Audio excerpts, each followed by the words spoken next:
ഇവിടെ ശ്രീ ജയചന്ദ്രൻ, നിശ്ചയമായി ഇങ്ങനെ വളരെ ആസൂത്രിതമായി ഒരു മണ്ഡലം പിടിക്കാൻ പലപ്പോഴും ആ കാലത്ത് മാസങ്ങൾക്ക് മുമ്പ് തന്നെ തൃശ്ശൂർ പിടിക്കാൻ BJP വളരെ ആസൂത്രിതമായി രാഷ്ട്രീയമായി നീങ്ങുന്നു എന്ന തരത്തിലേക്കൊക്കെയുള്ള വലിയ പ്രചാരണം. പക്ഷേ ആ പ്രവർത്തനത്തിന് അടിയിലുണ്ടായിരുന്നത് അല്ലെങ്കിൽ അതിന് അന്തർലീനമായിരുന്ന പരിപാടി ഈ രൂപത്തിലായിരുന്നു എന്നൊരു തിരിച്ചറിവിലേക്കാണോ ഇപ്പോൾ നാട് മാറിക്കൊണ്ടിരിക്കുന്നത്?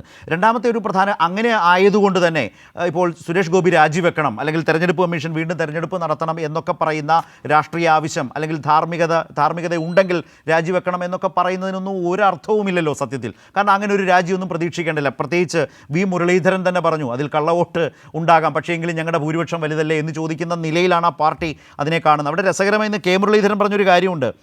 യഥാർത്ഥത്തിൽ ഇങ്ങനെ കാലങ്ങളായി ഈ പണി നടത്തി തൃശ്ശൂർ പിടിച്ചെടുത്തത് കൊണ്ടാകണം ഇങ്ങനെയൊക്കെ ജയിച്ച് ലോക്സഭ പിടിച്ചെടുത്ത് ആദ്യമായി BJPയുടെ ഒരു ലോക്സഭാംഗമായി സുരേഷ് ഗോപി പോയിട്ടും അദ്ദേഹം കേന്ദ്ര സഹമന്ത്രിയായി പോയി എന്നൊരു വലിയ ഷോക്ക് പൊതുവിൽ പലയിടത്തും ഉണ്ടായിരുന്നു. അദ്ദേഹത്തിന് തന്നെ അതിൽ വലിയ അതൃപ്തി ഉണ്ടെന്നൊക്കെ കേട്ടു. അപ്പോൾ ഇന്ന് മുരളീധരൻ പറഞ്ഞൊരു കാര്യം, നിങ്ങൾക്ക് ഇതിനകത്ത് വലിയ റോളൊന്നുമില്ല, ഞങ്ങളിങ്ങനെയൊക്കെ ഒരുപാട് അധ്വാനിച്ച് ഞങ്ങൾ പിടിച്ചെടുത്ത സാധനമാണിത്, അതുകൊണ്ട് കേന്ദ്ര സഹമന്ത്രിയൊക്കെ മതി എന്ന് മട്ട് സുരേഷ് ഗോപിയുടെ അവർ കാട്ടിയതിൻ്റെ കാരണം ഇപ്പോഴാണ് പിടികിട്ടിയത് എന്നുകൂടി മുരളീധരൻ ഇന്ന് പറയുകയുണ്ടായി ശ്രീ ജയചന്ദ്രൻ. പക്ഷേ സുരേഷ് ഗോപിക്ക് മൗനമാണ്. ശരത്തെ ഞാൻ ഈ 2019 പാർലമെൻറ്റ് ഇലക്ഷന് എറണാകുളത്ത് എം ലോറൻസ് ചേട്ടനെ ഒന്ന് അദ്ദേഹമായിട്ടൊരു അഭിമുഖം നടത്തിയിരുന്നു. കത്രക്കടയിൽ അദ്ദേഹത്തിൻ്റെ വീട്ടിൽ വെച്ചായിരുന്നു.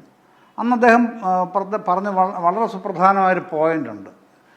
അന്ന് അദ്ദേഹം പറഞ്ഞത് ഞങ്ങളുടെ പാർട്ടി മാത്രമല്ല, CPIM മാത്രമല്ല, കേരളത്തിലെ എല്ലാ പാർട്ടികളും എറണാകുളത്ത് മാത്രമല്ല, ഒരുപക്ഷെ എല്ലായിടത്തും ഉണ്ടായിരിക്കും, എങ്കിലും എറണാകുളത്ത് അനുഭവിക്കുന്ന ഏറ്റവും വലിയൊരു പ്രശ്നമെന്ന് പറഞ്ഞാൽ ഫ്ലാറ്റിലെ വോട്ടർമാർ ആരൊക്കെയാണ് എന്തൊക്കെയാണെന്ന് അറിയാൻ ഒരു മാർഗവുമില്ല എന്നുള്ളതാണ്. നമുക്കവിടെ കയറി ചെല്ലാൻ പറ്റുന്നില്ല, കയറി ചെന്നാൽ തന്നെ ആക്സസ് കിട്ടുന്നില്ല, അല്ലെങ്കിൽ ആൾക്കാരെ കാണാൻ പറ്റുന്നില്ല. അത്തരത്തിലുള്ള വലിയൊരു പരിമിതി രാഷ്ട്രീയ പ്രവർത്തനത്തിൻ്റെ ഭാഗമായി അനുഭവിക്കേണ്ടി വന്നിട്ടില്ല ഇത്രയും കാലമായിട്ട്. പക്ഷേ ഇപ്പോൾ എറണാകുളത്ത് അത് വളരെ രൂക്ഷമായിട്ട് നിൽക്കുന്നുണ്ട് എന്ന് അന്ന് അദ്ദേഹം പറഞ്ഞിരുന്നു. അതിൻ്റെ തന്നെ മറ്റൊരു വർഷനാണല്ലോ ഇപ്പോൾ അരുൺകുമാർ പറഞ്ഞത്. ഞാനത് ഇവിടെ എടുത്തു പറയാൻ കാര്യം, ശ്രീ ജിതിൻ ഇപ്പോൾ പറഞ്ഞല്ലോ തൃശ്ശൂരെ കാര്യം പറഞ്ഞല്ലോ. തൃശ്ശൂർ എന്താണ് ഇവരാരും അറിഞ്ഞില്ലേ, സഖാക്കളൊന്നും അറിഞ്ഞില്ലേ എന്ന് അദ്ദേഹം ചോദിക്കുന്നു. പഴയ CPM പ്രവർത്തകനാണ് ദേൽസ്യം എന്നൊക്കെ എന്ന് പറഞ്ഞിരുന്നല്ലോ. പ്രശ്നം ഇതാണ്, അവിടേക്കുള്ള ആക്സസിബിലിറ്റി ഇല്ല ഫ്ലാറ്റുകളിലേക്ക് പലപ്പോഴും. അതാണ് സൗകര്യമായിട്ട് എടുത്തതും. അങ്ങനെയാണ് ഈ മാനിപ്പുലേഷൻസ് മുഴുവൻ നടന്നെന്നുള്ള കാര്യത്തിൽ ഇനി വേറെ തർക്കമൊന്നുമില്ലല്ലോ. അത് അദ്ദേഹം തന്നെ സമ്മതിച്ച് കഴിയുകയും ചെയ്തിട്ടുണ്ട് മറ്റൊരു രൂപത്തിൽ.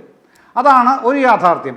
മറ്റൊന്ന് ഈ സംഘപരിവാർ സംഘടനകളിൽപ്പെട്ട എല്ലാവരും സ്വീകരിക്കുന്ന ഒരു പൊതു സമീപനമുണ്ട് ചർച്ചകളിൽ, പ്രത്യേകിച്ചും ചാനൽ ചർച്ചകളിൽ. ഈ പാനലിസ്റ്റുകളുടെ ഐഡൻറ്റിറ്റി ഏതിലാണോ അവിടെ കേന്ദ്രീകരിച്ച് വർത്തമാനം പറയുക. അതാണ് CPMുമായി ബന്ധപ്പെടുത്തി അരുൺകുമാറിനോട് പറയുന്നത്, മാധ്യമപ്രവർത്തനവുമായി ബന്ധപ്പെടുത്തി എന്നോട് പറയുക. എന്നിട്ട് എന്നോട് അദ്ദേഹം ഉപദേശിക്കുകയാണ്, താങ്കൾ എന്തുകൊണ്ടാണ് CPMനെ കുറിച്ചും കോൺഗ്രസിനെ കുറിച്ചും പറയാതിരുന്നത്. ജിതിൻ, താങ്കളത് ശ്രദ്ധിക്കാത്തത് എൻ്റെ കുഴപ്പമല്ല. ഞാൻ പറഞ്ഞത് CPM ആണെങ്കിലും കോൺഗ്രസ് ആണെങ്കിലും BJP ആണെങ്കിലും അങ്ങനെ ചെയ്യുന്നത് അനീതിയാണ്, അധാർമികമാണ് എന്ന് തന്നെയാണ് ഞാൻ ആദ്യഘട്ടത്തിൽ എന്നോട് ശരത്ത് ചോദിച്ചതിന് മറുപടിയായിട്ട് പറഞ്ഞത്. താങ്കൾ വേണമെങ്കിൽ പിന്നീടൊന്ന് കേൾക്കാൻ ശ്രമിച്ചാൽ മതി. പക്ഷേ നിങ്ങളൊരു പൊതു നിലപാടാണ്, പാനലിസ്റ്റുകളുടെ ഐഡൻറ്റിറ്റിയെ കടന്നാക്രമിക്കുക എന്നുള്ളത് നിങ്ങളുടെ രീതിയാണ്, നിങ്ങളത് തന്നെ പുലർത്തുകയുള്ളൂ. ഇവിടെ പ്രശ്നമെന്ന് പറഞ്ഞാൽ സുരേഷ് ഗോപി ഈ നേരത്തെ ഞാൻ കൈരളി ചർച്ച തന്നെ ഒരിക്കൽ ശരത്തെ പറഞ്ഞിട്ടുണ്ട്.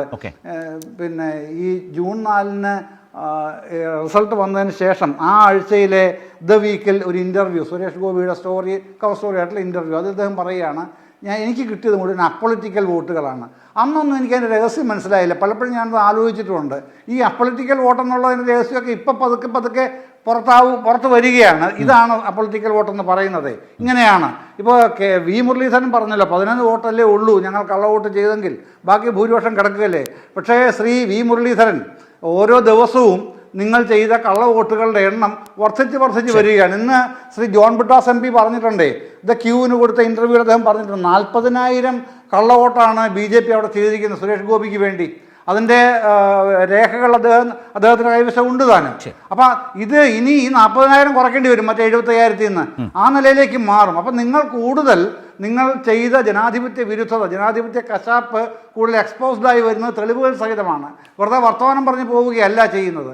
ഈ ദിവസങ്ങളിലെല്ലാം അങ്ങനെയാണ്. നിങ്ങൾ ബീഹാറിൽ 65 ലക്ഷം വോട്ട് മൊത്തത്തിൽ പറഞ്ഞ ശരത്ത് പറഞ്ഞ പോലെ 1 കോടിയോളം വോട്ടുകൾ ഇല്ലാതാക്കുകയാണ് ചെയ്യുന്നത്. അതിനെതിരെയുള്ള പ്രതിഷേധമാണ് ഡൽഹിയിൽ ദേശീയ പ്രതിപക്ഷം ഇന്നലെ കാണിച്ചത്.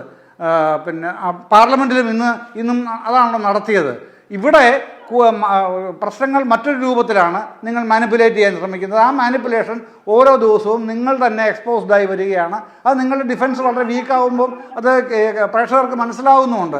അത് ഞങ്ങളെ വെറുതെ കുറ്റം പറഞ്ഞിട്ട് കാര്യമില്ല പ്രിയപ്പെട്ട ഇത് നിങ്ങളുടെ തന്നെ പ്രശ്നമാണ്. വളരെ ആസൂത്രിതമായി ജനാധിപത്യ കശാപ്പാണിത്. ശരി, നേരത്തെ താങ്കൾ പറഞ്ഞ് അവസാനിപ്പിച്ചത് ആ നിലയിൽ തന്നെയാണ്.